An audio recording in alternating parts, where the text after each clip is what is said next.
This is a book review of Silver Age, the second generation of comic book artists. Quite a long way to, and actually that's probably the definition of the book. It's actually more about the art.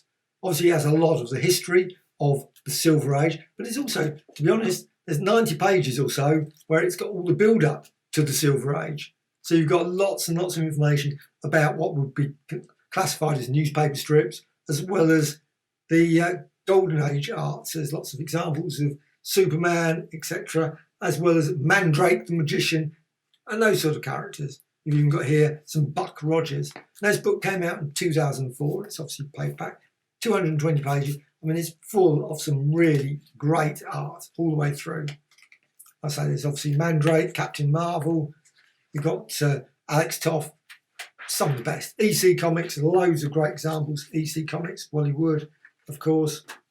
And eventually you get to the actual Silver Age. Well, I'm not really too keen on that. I've said in previous videos, it's one of those things.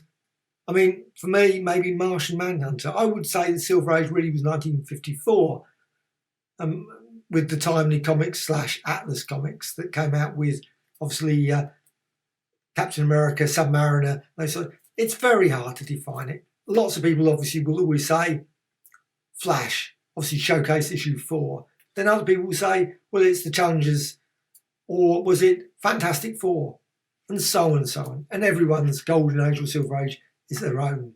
So you've got obviously Mystery in Space, Adam Strange, Detective Comics, lots and just tons and tons of it. Green Lantern. Now, if you're a Gil Kane fan, you will love this book. There's a lot of examples of Gil Kane. There's a real, definitely weighted, which is weird because at the back, it's got a list of the artists, and you've got here Dan Barry, Gene Colan, Steve Ditko, etc. Gil Kane's sort of like right in the middle, and yet there's an awful lot about Gil Kane. Now this book finishes around 1970s, the early part, and that's very much Gil Kane, though not showing many of his examples of his Marvel comic covers, which I must admit I loved. There should be a real massive Marvel comic pin-up book, or whatever you want to call it, cover book, of Gil Kane, because he produced so many iconic covers in the 70s. Anyway, got the Atom there. It's just a lot of original art. There's some colour. It's not all black and white. A lot of great text. Thoroughly, sort of a lot of information. It's sort of discussion about, like this one, Green Lantern 61, talking about the artwork. Again, Gil Kane. So then Hawkman, obviously Joe Kubert, Sea Devils, Russ Heath, Star Spangled War stories, lots and lots of, obviously a few covers in colour, but also original art, inked pages, all the way through. Brilliant Russ Heath there, Sea Devils.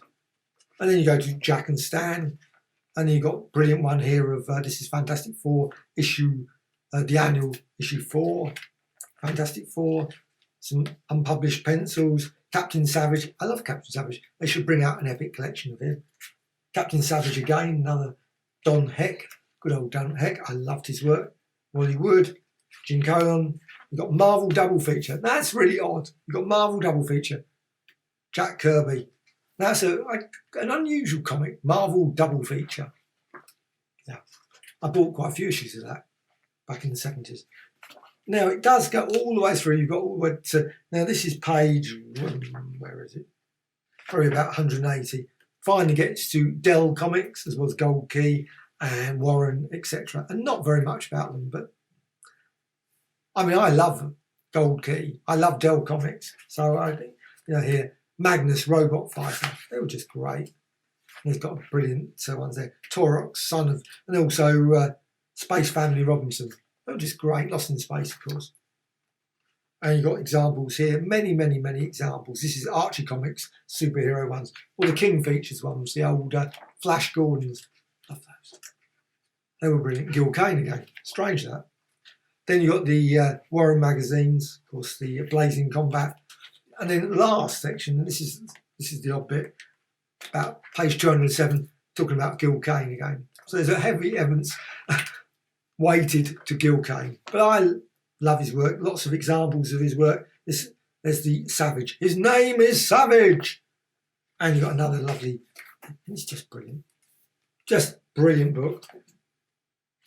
220 odd pages, and this is from Hermes Press. I definitely recommend. I say it's got a weird weighted emphasis on Golden Age for quite a bit of the book, and then Silver Age at the back. But I guess there's a reason or logic to that. But I love this book anyway. It's a good read.